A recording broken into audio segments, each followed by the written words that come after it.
All right, I want you to check out this long backup of vehicles stuck on I-25 south of the metro in Douglas County today. Some 335 people were bussed back to their cars, stranded in the storm yesterday. Denver 7's Jason Grenauer is live now near Castle Rock. And Jason, are people getting out of there finally?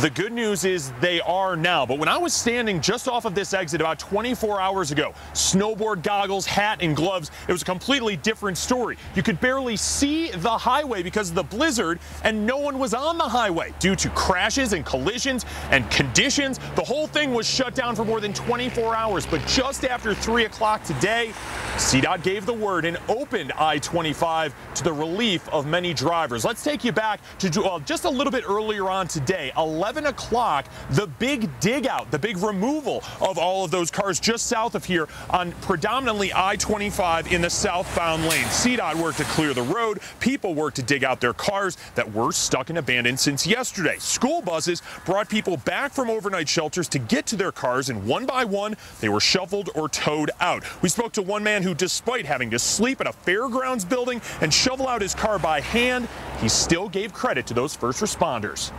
I seen some of them helping those people in that Suburban. A police officer walked through that little, it looked a lot deeper last night. He walked through that waist deep, helped them with carry a kid to the bus. It was phenomenal. Now, there have been many numbers tossed around, but CDOT tells us that they approximate there were about 300 vehicles at one point that were stuck here on I-25, including many semis. That's why they had to bring in those front end loaders and clear everything out. They had to tow away the vehicles that were wrecked in the other lanes. And now, though, as you see, I-25 is moving in both directions and it is up to speed. CSP still warns keep your speeds down because all that snow that blew is still on the side of the highway. It could blow once again onto the highway, and we don't want to have a repeat of what we saw yesterday. Reporting live in Castle Rock, I'm Jason Grenauer, Denver 7. And listen, the clear